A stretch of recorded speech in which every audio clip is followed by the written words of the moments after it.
Oh boy, I was literally in the middle of my Persona 5 Strikers review editing and then this just comes right out of nowhere. What convenient timing.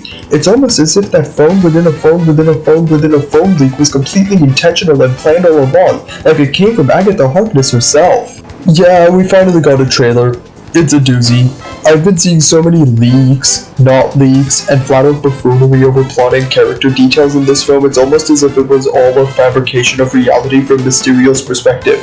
But we finally have some details to chew on finally, so let's break it down.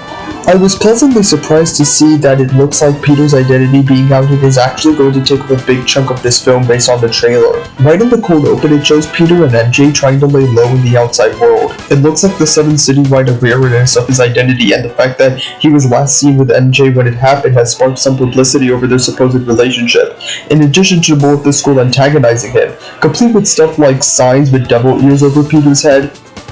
Wait, devil ears?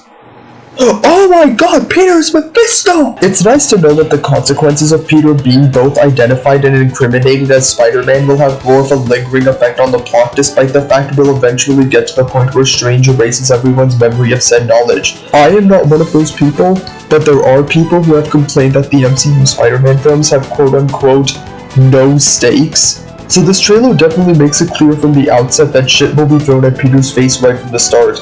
It's one of the defining traits of the character in the comics. That classic Parker luck always gets the best of him, and here it's no different. And on that note, Strange! It's nice to see it doesn't look like he'll be occupying the obligatory adult Avenger mentor role to Peter as many people, including myself, were concerned about. He seems to be more of a guide to Peter than anything. Not exactly teaching him his ideologies like Tony Stark was to an extent in Homecoming, or being a source of motivation like Happy and Far From Home, but just someone who's there to help Peter clearly understand abstract concepts, since Mysterio was bullshitting out of his ass regarding the way the multiverse worked, as we found out last time.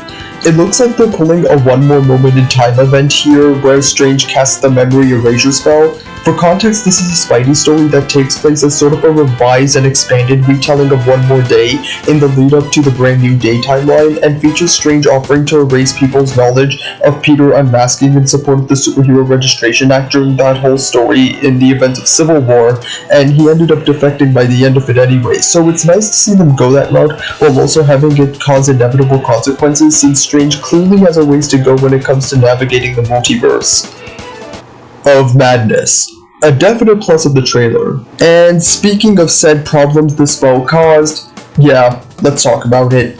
We saw some yellow lightning, 2 pumpkin bombs, and some tentacles and lost our shit collectively.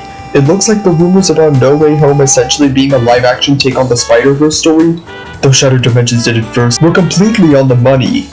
I don't have much to say on the topic, as I'm sure other people have exhausted their opinions on it ad nauseum. I do have my concerns, since an overcrowding of villains has always been a Spider-Man film's Achilles heel since Spider-Man 3, and especially Amazing Spider-Man 2, not to mention the fact that they're probably going to have to reintroduce said versions of characters like Norman, I'm Something of a Gamer Myself Osborn, and Hot Topic Hoodie Electric Boogaloo.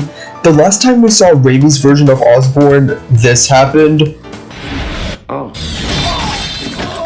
And Electro's characterization in the Amazing Spider-Man films was something that was almost universally disliked by people, including Feige himself, based on those infamous emails between Sony and Marvel Studios from the 2014 hack. So odds are this is either a new version of Electro specific to the MCU played by a repurposed actor, or they're going to completely start from scratch and rebuild his character from the ground up without the baggage of Ren and Stimpy over here. I just hope they don't screw this up.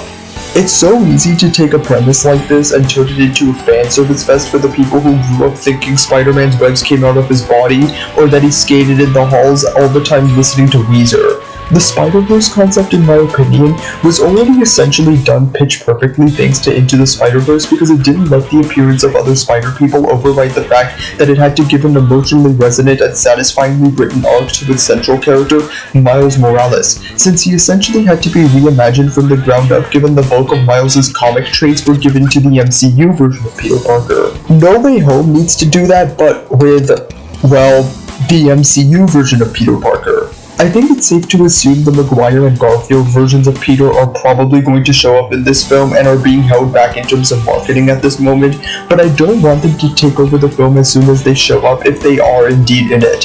This needs to be a sequel to Homecoming and Far From Home first, and a celebration of Spider-Man cinematic history second. With a plot like this, you walk a fine line between having the Spider-Verse serve as a vehicle of self-discovery and identity for Peter, or just being there as a crux to cash in on the Spider-Verse hype with Peter and Peter. And especially with how, in my opinion, yoked beyond belief the concept of multiple Spider-People is becoming. Now, No Way Home really needs to prove that it needs the multiverse to work while standing on its own 2 feet, and that's all I can really ask for. I know the MCU is inching towards the multiverse being the overarching thing in this coming phase of films, but especially for a character who's no stranger to that sort of stuff, the story really needs to be able to successfully distance itself from its other iterations, and I hope it does just that and then some. Because I would love to see this film being a great third Spider-Man film in the MCU first and foremost, and if that's the case, then it also being an effective fourth Spider-Man film, and especially an amazing third Spider-Man film, is just the icing on the cake.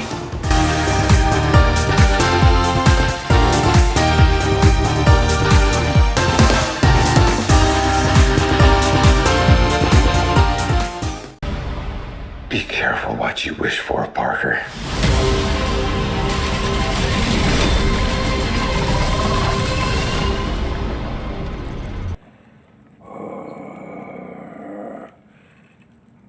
If I were a rich man, all day long I'd blitty bitty bum. If I were a wealthy man,